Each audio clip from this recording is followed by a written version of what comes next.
Hi, welcome to Inside the Market. My name is David Jacobson, and you are watching the PCARMARKET Live YouTube channel. Please hit the subscribe button below to keep up to date on our episodes and these up-to-date market recaps. You know, this show is created to talk about what's sold, why, the different things and trends that happen within the Porsche community that are of interest to you that are watching. Our time is going to be pretty much spent between that and also talking about some questions that people have regarding the auction, deal tank, and other parts of our format. Today we have back is Jim Barry, our Senior VP at PCARMARKET. Hello. And we have Kevin Ginsburg from Ambassador Automobile, who's also a dealer. In addition to being a dealer, he's also an auction expert. He's a frequent seller on PCARMARKET. He's not on our staff, as I mentioned before, and he has a really good perspective and a subjective experience regarding the whole auction format. So, hello, Kevin. Hey, yeah. Thanks.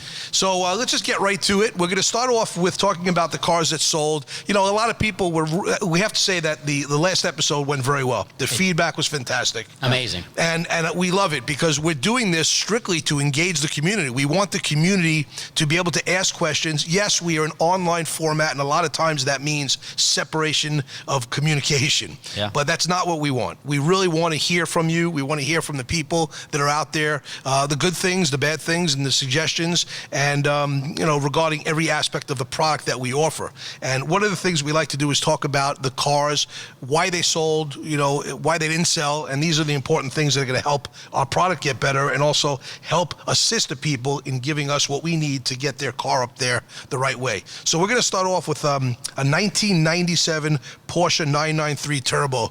And Jim, this is the car that sold a few weeks ago, I believe, and it was a really nice. It was a gentleman that came into our headquarters here, and it was a beautiful black, I believe, no paint, 40-ish thousand miles, presented real well, clear bra, just a nice, honest car, and it did very well. Tell us a little bit about how that. Yeah, well, you said the key to it right there. The honesty of that car is what came through and ultimately, you know, made it find a new home. But I think what's exciting about that car is the authenticity of the car, the person selling it, and the fact that it's a real comp. You know, we're just flooded with all these, you know, question marks around values. So here's a car that you could see exactly what it is. Yeah. You know, because he was local, we were able to get a paint meter on it. You know, get all the questions answered by the seller because he had access to a lift and everything like that. And the car did really well. And the guy who bought it was very, very happy with it. Yeah, I think that it's one of those things when after it gets sold, it gets posted and people say, oh, somebody stole that car. Oh, somebody paid too much. When we hear that on both sides, usually that's a good sign that it was really done well and it's sold at the right price. You know, so Kevin, what are your thoughts on that car, the price, and also, you know, being someone that isn't even, you could be a bidder on these cars as well. Absolutely, you're looking I am for inventory. sometimes. You are. Absolutely. So tell us what your perspective on the outside looking in was on this car. You know, I look at a car like this and I think the honesty of the car. You know, we see a lot of cars every day and a lot of cars that we turn our heads away from. This car, no paintwork, mileage was right, owner was right, the car was loved, and that came across. So that makes someone really feel connected to it. I think it's a well-bought car because of all of that. Yeah, I don't think someone overpaid, and I don't think they underpaid. Yeah, you said something very interesting in there. You said, and the owner was right. Yeah. You know, does that ring in everyone's ear? What does that mean, the owner was right? You know, when somebody answers questions reasonably quickly and precisely, they answer the question that was asked, that goes a long way towards the total package. Totally. Right, because we always talked about the fact is you have the photos and you have the words, and that's on us, you know, coaching people to give us the photos and doing the words. But when that responsive seller is there, boy, does that make a difference. It makes a huge difference, and it makes you feel like you're buying a car from someone who loved it as well. Yeah, no doubt, no doubt. And this particular car, Jim, is also very sought after. I mean, we don't want to throw up softballs here, you know. This is a car, when we get a 993 Turbo, there's usually a big attraction. Absolutely. It's an iconic car. It's an iconic car. It's an important car. It's the first all-wheel drive turbo, which, you know, now became a thing, right? It's standard in the turbo ever since this car. It gave the car the ability to keep growing in horsepower tremendously to now where they're basically ready to fly. They're so fast, the new ones, and that's thanks to the all-wheel drive. But, you know, this car, it was the last air-cooled, first with the all-wheel drive, so people seek them out. And now that the market is realistic on these, it's just so attractive. You know what? It really is. I mean, you think about that. I don't want to, repeat everything you just said, but the first all-wheel drive, the last air-cooled turbo, the production numbers were not through the roof. I mean, they made enough of these, but they did, and a one-year styling queue. This 993 in general really was a one model, and it was also a short. Yep. It was from 95 to 98. That's it. I mean, you think about the 993, people don't realize that really was a short build. Sure was. 90, and then you look at the turbos and you look at the styling cues of these cars, and Tony Hatter, who was the designer of this car, I had the pleasure of meeting and listening to him talk about how crazy they thought this was away from Porsche's design. This particular style with those rolled. I was there. Yeah. You were there, right? We saw that, and that was really fascinating. And Tony Hatter, he also was the one that designed the Carrera GTs. And moving over to the next car is the 2011 GTS. Now, one of the questions we had, we'll talk about it after this, was the GTS collectibility and some of the things that people are asking about. How important is the GTS in Porsche's lineage? But the 2011 997.2 Carrera GTS Coupe, Jim, this was it sapphire blue? Is that what it was? This was the aqua blue metallic. Oh, aqua blue metallic. Yeah. And we all have different opinions here as far as the blues are concerned. I'm not going to give you our opinions because we don't want to skew anybody's values, but that is a color that absolutely attracts amazing attention. Yeah, well, especially on a GTS and a Turbo S, yeah. Yeah, no doubt, because they have a nice presence and you add that color to it and it's fantastic. But this particular car, again, the photos were okay, right? And here's a perfect example. And the reason we do this is because you don't have to have the greatest photos in the world. They have to be good photos depicting the car properly.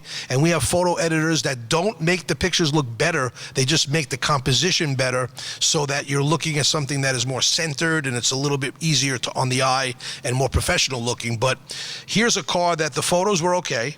The owner was not a professional photographer. Nope, just a Porsche lover. But the car presented well. The write-up was thorough, provided us with a lot of information, and the GTSs always seem to come across real nice. Yeah. They sure do. What is it about that car that really just... I get it. Every time we get a GTS, I get excited. Yeah. Well, because there's going to be a lot of activity on it. I mean, everyone just looks for them, and I don't know what it is. When Porsche does a couple of minor things, it just makes the whole car different. I mean, really, we're talking about a wide body and center lock wheels visually. That's it. But it just sets off the whole car. Yeah, and it just looks sexy. It stands well. It looks nice. And again, when you're looking at a car, some people that know what the GTS is are seeking these cars. Yes. Oh, yeah. Other people, like when you're going through PCARMARKET and you see this car, it's eye candy. It's a very attractive car. But a lot of people are looking for GTSs.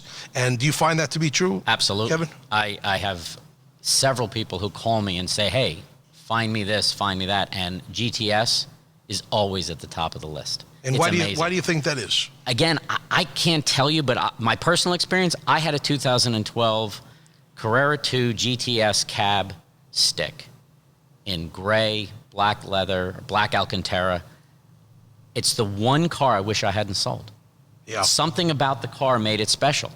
And I can't tell, appearance-wise, center lock wheels, Yeah. But something about the car, and I will tell you, I'm really sorry I sold that car. I wish I had kept it. Yeah, and I think people feel the same way. They see them and they get a ride in one, or somebody talks about them and they think that's the car I want to own. Yeah, Jim and I were talking earlier just about the podcast and about the segment here, and we're going to get into it in a few minutes, really dig into the GTS a little bit, because we had a question from a gentleman who I think brought up some great conversation. But one of the things I'll tease a little bit here is the fact that Porsche has a lot of cars, right? I mean, they have a lot of Carreras. Yeah.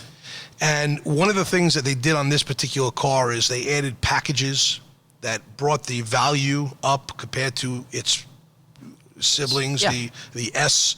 They added the center lock wheels, and they added some other nice package options, right, that just bring the value into a whole. So the car, for those that know what they're looking at, is a standout. Yep. Not just looks-wise, but value-wise, performance-wise, it's a standout. I agree. And it sits between the GT3 and the Carrera S, which is a really nice spot, and we won't get into that right now, but there's a lot to talk about there. So This car was, again, the GTS seems to bring the people that know what they're looking for. And that when that happens, you usually get some excitement around the auction, and that's why we get excited about it, because Porsche collectors, enthusiasts, they get excited about the GTS for some reasons that we'll discuss, and it actually is interesting. So we're just going to roll on here to the 5,000 mile. Okay, let's talk about it. It's a Volkswagen. Lightning didn't strike me. All right. So we're talking about a Volkswagen R32. It was a car. It was actually my car that I've had for many years, and decided to let the car go, and only wanted to offer it to the PCAR community. And we seem to have, from what I am being told, set a world record for the most expensive R32 ever sold publicly. Yes. Probably because it's the nicest, yeah. Yeah, it's definitely, if it's not the nicest, then the only thing you can do is maybe have something as nice. Because this car, that owner who won that car got something extraordinary. And inside, outside, the car is absolutely the most mint car that I've ever seen that has miles on it. So congratulations to the owner of that car. And more importantly, or equally as important, is the fact that the PCAR market community is vast. The Porsche community flows into other makes and models, and we've been pressured, or I shouldn't say pressured, Jim, but we've been being asked for many, many, many months now is to put other cars on PCAR market. And we are a Porsche auction. We are Porsche guys. And but there are cars that we will put up when they come our way. In fact, we have we'll talk about in a second that Kevin is representing an 82 Quattro, which is a stunning, spectacular car all in itself. But the R32 represented something very special in the Volkswagen and the automotive world. It is something that is growing in collectibility. And this particular example could have not really been any better. So I agree. Thank you all for your bids on that. We're very excited. Congratulations to the owner. I don't know, Jim, if you want to add anything to this car. Yeah, I think it's important to make that distinction because, it was a record. I looked around. I can't find one that sold for that. However, I can't find one that is that original and that low a mileage. So, we've been blown away sometimes when the real collectors are out there and the right car comes out, you could see multiples of what you think the car is going to sell for. I do remember there was a 993 C2S on there, silver with Boxster red, factory aero kit. Car did like 40 or 50,000 more than you would think a normal C2S would do because you don't find that car. So it's this type of thing. You're building a world-class collection and you want this car, what's $5-10 grand? You're never finding this again. It's just not happening. Kevin, you would definitely have something to say about this, but values of cars are all subjective. When the car is hard to find, there's no stories to it. You can't really put a number on a car like that. Absolutely not. If you are looking at a car like this, a 5,000 mile R32, duplicate it. Find another one. So how do you dictate what the value of this car is? It's based on whatever anybody's willing to pay to put the best of the best in their collection. That's right. We're all car collectors. We'll all pay more for the best of the best, and that's what the market brings. Yeah, and what's interesting is what Jim said is very important. It's not just the lowest mileage one. It was unmolested. It was really a pure car. And when you put all those pieces together, you're going to bring out the people that really, like you said, Kevin, they want the best in their collection. That's and they're going to spend. And at the end of the day is, on a car like that, you're stepping up and I never want to say that $60,000 is not a lot of money, but, for a collector who has the means and resources, that's a pretty entry-level collector car for some people, and it is a life savings for others. Absolutely. And both equally as exciting. But so congratulations and thank you for everyone that was involved in bidding on the R32. And then the Quattro. So here we are. We've introduced, by the time this airs, an 82 Quattro. It may be in the middle of being auctioned, so check it out. It's on PCAR Market right now, an 82 Quattro with 20-something thousand miles on it. Kevin's going to give us some details. What a special car. I personally am thirsty and hungry to drive it. When I look at those pictures, I just want to get behind the wheel. I just cannot. I've never driven one. I'll make sure that happens. I have to. Whether it's this one or another one, there's a couple hidden in my garage. Oh, good. Well, there you go. Inside scoop. Yeah. All right. So this car is really a special car. So I've been in the Quattro community since they came out. I raced them back in the 80s.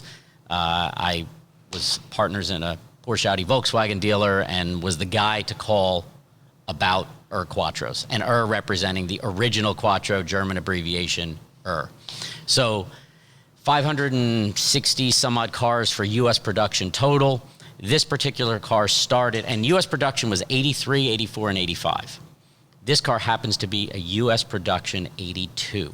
There were only 4 of them, and they were all media cars that came into the country for the press and the media to use prior to the launch of the car, but they had to be VINed as U.S. production cars. So this is technically titled as an 82. So there's only 4 U.S. 82 cars. Correct. 2 in Mars Red and 2 in Gobi Beige. I can tell you the Mars Red ones look a lot better. Yeah. But color is subjective. Yep. So this car did the circuit. It's photographed in Car and Driver, Road and Track, Auto Week, Motor Trend, and the car comes with an original copy of each magazine because the car is in that. On top of that, this car, as it was owned by Audi of America and didn't actually go through the dealer network, when it was done doing its circuit, it got used by Goodyear Tire to launch their Eagle GT tire, which is why the wheels on this car are painted a little different than what you would normally see. They're done with a polished lip and a Mars Red insert in all the spokes. And from what I've been told, Goodyear did that so the wheels stood out in their advertising. Oh, interesting. So it became a focus of looking at the wheel and the tire, not just the car. Wow. So you're saying the other models don't have that? Correct. Only this car. And again, not done by the factory, but done by Goodyear. The other unique thing about it, good or bad, is it still has the original Eagle GT tires on it that Goodyear used in their photography and in their advertising. So if someone's going to be driving and buying that car, they should keep those tires on the side. Exactly. And maybe even put a new set of wheels on it. Who knows? Correct. Yeah. I would take this set of wheels and tires off, stack them, and put a new special set. car. What a special car. Very cool. We are very, very, very excited to have that on here. And we did a post on Instagram, and some of the comments were really, people, they're chomping at the bit. The last important piece of this car was John Buffum, who was the World Rally Champion driver for several years, 1982 specifically, driving for Audi specifically, but a U.S. driver, which was kind of a rare thing at the time. This car was given to him as a gift after he won the World Rally Champion. So I still have copies of the titles in his name, showing that it was his car, along with documentation, an autographed book on him that he autographed to go with the car. So besides it being the press and media car, it then went on to become owned by a rally legend who raced Audi Quattros for the factory. So it really makes it So unique. this car's got it all going on. Yeah, it's really cool. It's really cool. It sounds very exciting. So let's talk about some of the questions that some of you have had regarding the auction and the market and so forth. Right now, I want to go to a question that was brought up by a gentleman, Clay, in Islip. Clay, thank you for the question. And it was what I had mentioned before about the GTS. You know, Jim and I were talking about this earlier. He said, what are your thoughts about the modern GTS, and do you think the manual configuration has collectibility? And Jim and I were talking, and I want to give this over to Jim, but again, the GTS sits in Porsche puts a lot of models out. And sometimes, you know, it's just a little fluff, no performance upgrade. It's just limited production, maybe an anniversary, which is very special. But this car seems to have struck a nerve regarding the extra performance, the look, the center lock wheels, some of the colors.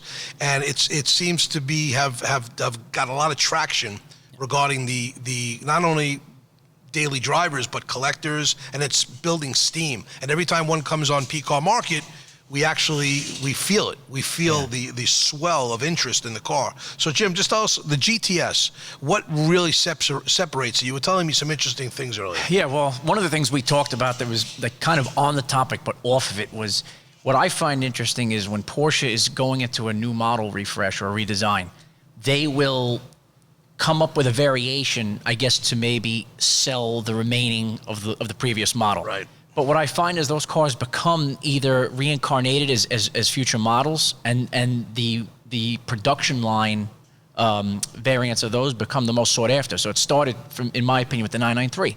The C2S, okay, was a no-charge option.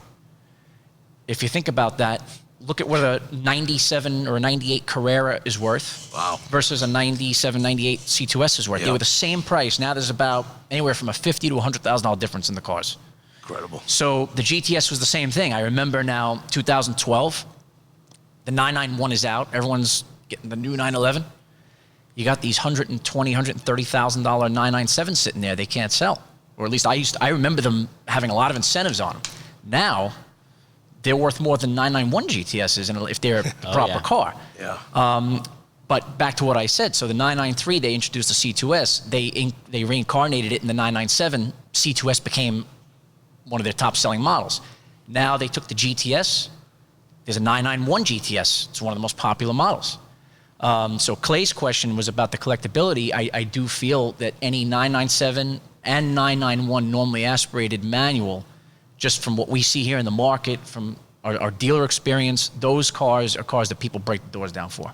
And I can go on and on about it. I'll leave it there. But that's no doubt. And how about the manual transmission part of it? I mean, it makes it even a little bit more special. It does, yeah, it does. But the PDKs are very desirable too, because some people want to use them more frequently. And I've driven the PDK. I love it. You know what I mean? I would actually own both if I could, because you get in the mood to drive the stick. Obviously, you want to have it, but the PDK, you can really live with it every day. Yeah, and I was surprised. I was surprised how amazing, not only that the car is, but as far as the interest in the PDKs. I'm like, oh, this is not a manual, it's a PDK GTS, but the interest is just as big. Yeah, because the car's amazing to drive. I mean, I would recommend to people, when they would ask me, I'd say, that the PDK in a 991 is better than a 997.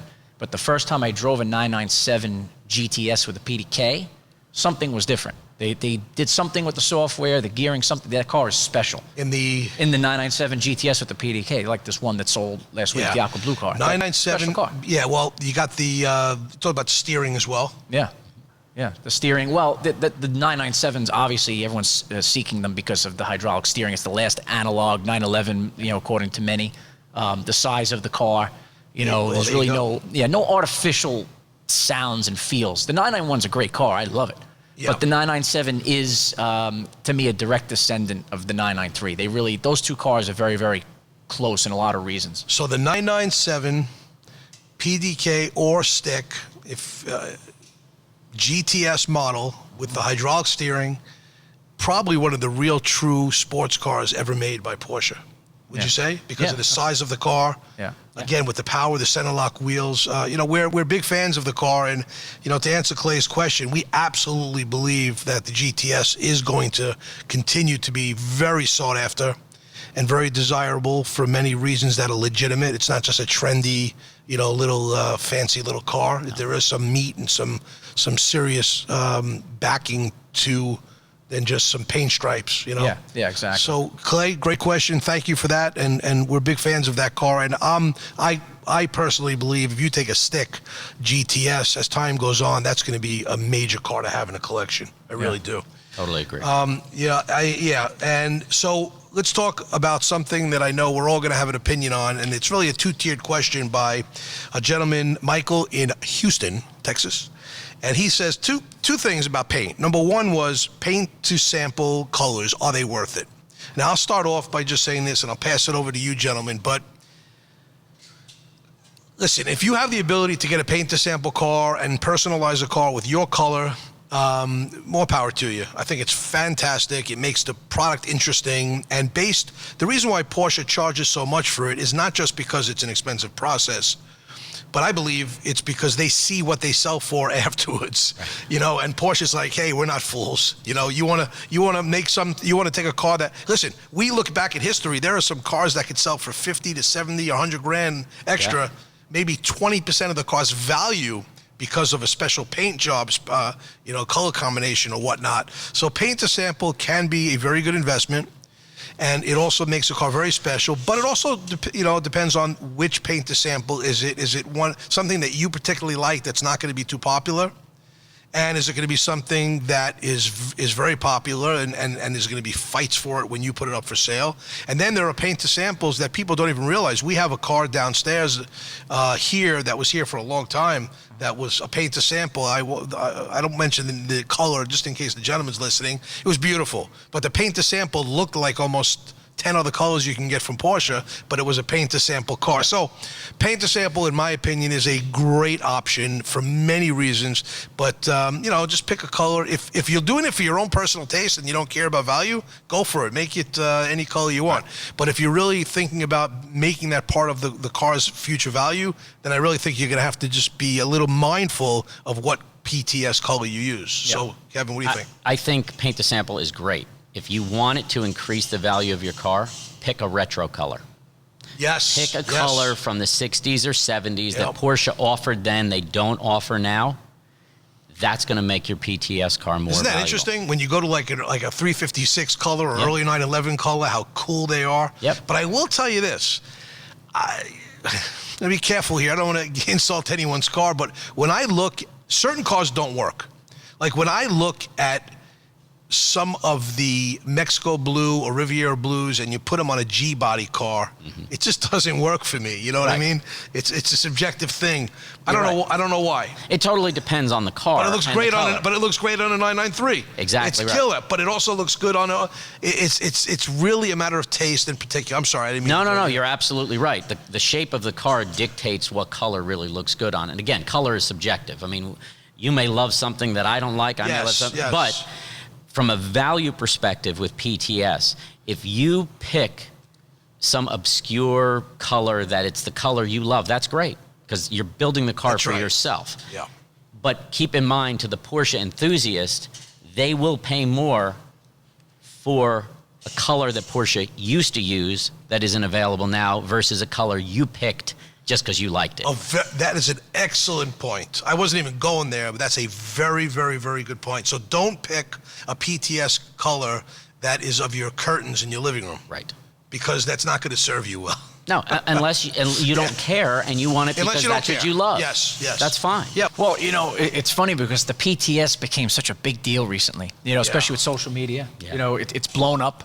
But if you realize the true intention of it was always a personalized thing. I've seen a few cars that were ordered, to match a handbag that somebody's wife had on their first date. Yeah. Or something like that. We owned a 993 in oak green.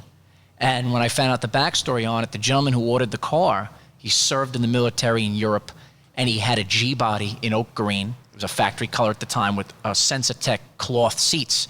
And when he came to the States and 15, 20 years later, he was in the position to buy another car, he had a cloth interior commissioned on a 993, which you never see, in oak green. So that was just a personal thing. He wanted to recreate his Porsche that he had 20 years ago now. Yeah. So there's a lot of reasons people do them. It's either personal, it's taste. Sometimes it's just a bling thing. It's like wearing an understated watch that's worth a lot of money and no one knows what it is versus something with a lot of diamonds that you're trying to attract attention. It's really, that's what's so cool about it. Yeah, no doubt. And you were also saying about about that it's become very, very popular to a point where they have the shades of rare shades at the Porsche Experience Center in Atlanta. Yeah. That was an event really built around the paint to sample colors. PTS only. PTS only. And also, Jim, you brought up before the Instagram accounts that there's these Instagram, we got paint to sample only or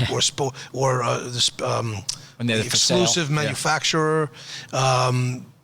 Instagram accounts where you really, are focusing on those particular cars. I think it's cool. I do too. It's cool. And like anything else, anything can be over advertised and overused. And I think even Porsche, if I can just kind of take their temperature, I think they got annoyed on how much people were using it and making money on it. Well, they shut it down at the touring, remember? Yeah, Couldn't order them. commercializing. Yeah. And they had to. I think they had their finger on the pulse. They said, enough is enough already with this paint to sample stuff. Reset it and let's calm down. But And don't be surprised if Porsche does that again, which again will make certain PTS cars well, there you go. more valuable. There you go. So get your PTSs now before they cancel it so it could be worth more money and then they can increase the price of a new one. Because, you know what I mean. So then here, the pizza's here, but we'll get to that afterwards. So also want to talk about another question from Michael was, if I paint my older Porsche, should I stick with the original color? Well, we don't have enough time. We really don't. We're going to have It's a to be simple really, answer. It's not. Well, to me, it's not a simple answer because I know what you're going to say. I'm going to guess what you're going to say. Keep the original color, right?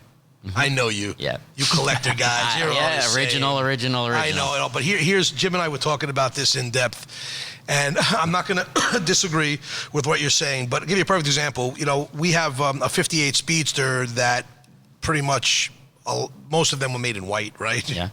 And so you're going to repaint the 58 Speedster. And you have mice blue, aquamarine, non-metallic. You have these incredible colors and on and on and on. And it's white. And it needs a paint job. You can sway me. Now, come on. Now, you're going to own this car. Now, here's the thing.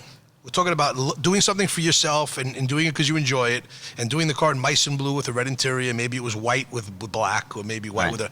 And the thing is that I believe that you're going to enjoy the car if you really care so much about the color combinations and stuff. And then value-wise, I think that somebody, if the numbers are matching, verified engine, transmission, body panels, it's a real car, and the car is a blow-you-away color combination, I think it's going to make up the difference for the white car that you painted white again. Now, ivory with a red interior is gorgeous. Right. Silver with a red interior, a flat white, right, you know, may blow some people away, but maybe it's a little too bland for other people. So my point is, without rambling on here, is there are times when painting a car in a different color, if you're going to paint the car, if you're going to keep it original or paint it, then keep it original.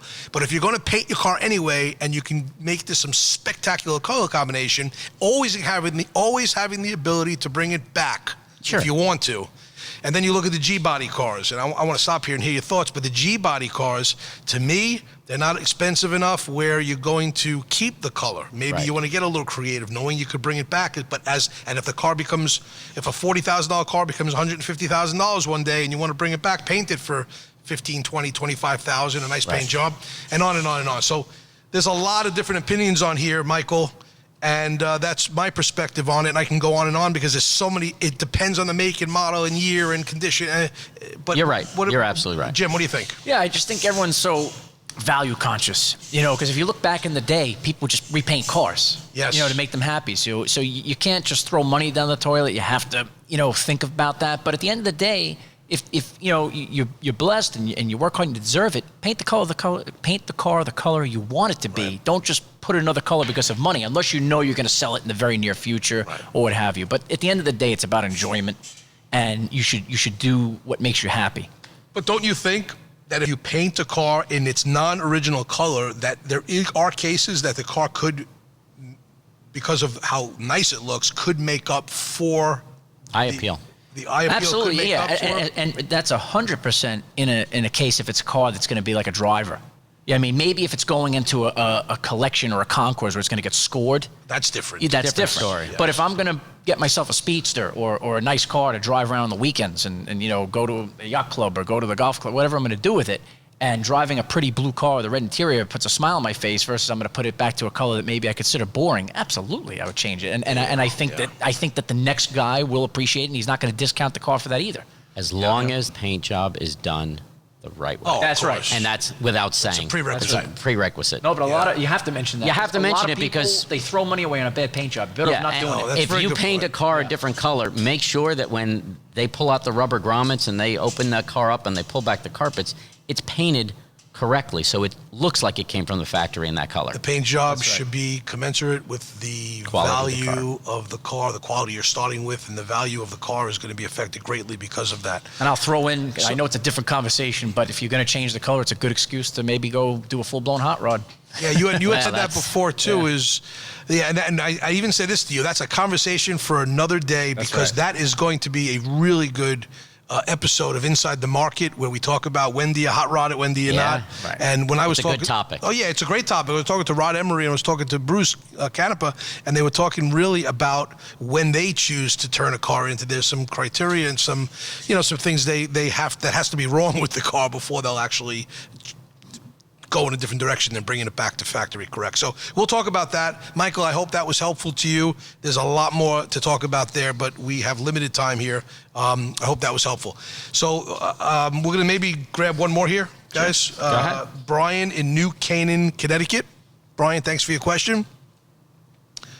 Why do people sniper bid and asking hard to answer questions with no time. That doesn't sound like a question, but it is do people and how to asking hard questions. So basically the question is how is it to ask someone a very difficult question to answer with only 20 minutes left on the clock, right? That's what we're talking about here. And Kevin from a dealer spine, oh yeah, the guy wants me to put the car on the lift and remove the fenders, and there's 3 minutes left in the auction.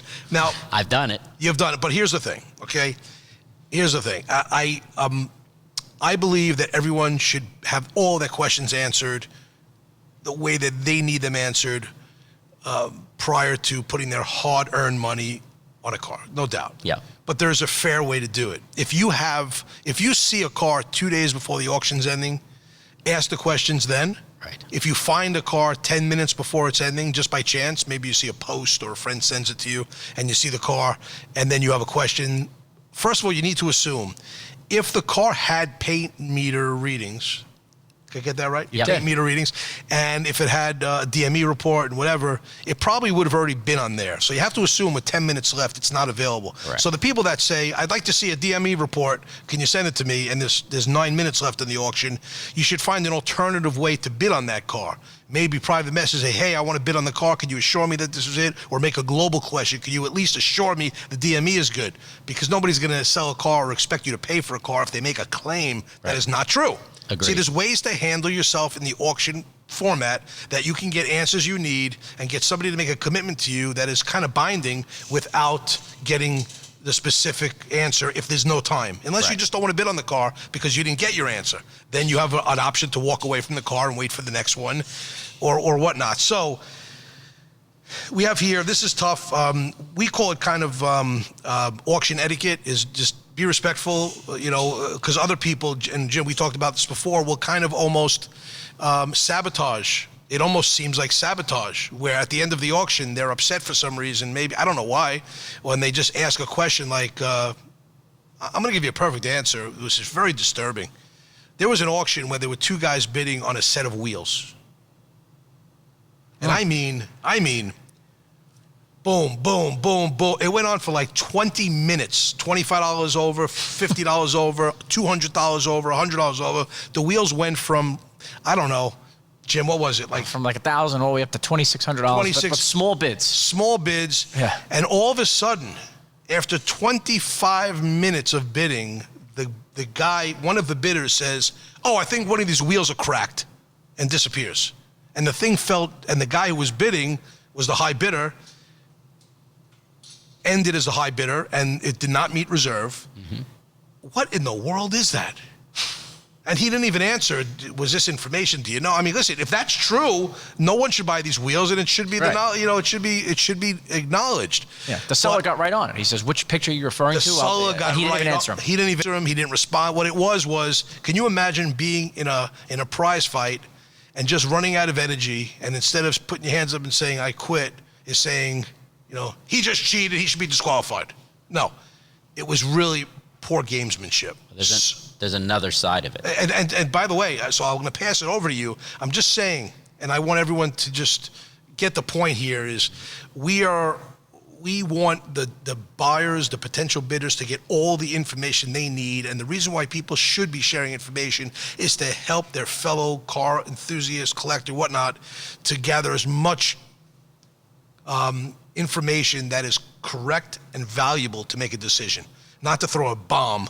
Well, and that's extremely helpful when they're asking questions that somebody else might not have picked up, and the education is great from the audience.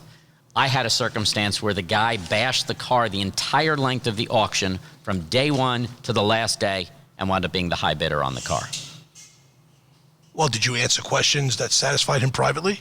I continued to answer questions, and he continued to talk negative things about the car that weren't directed at me or questions. He would say something negative about the car, and I would reply to it and say, I don't think that's accurate. I try to be very polite, as you have to be.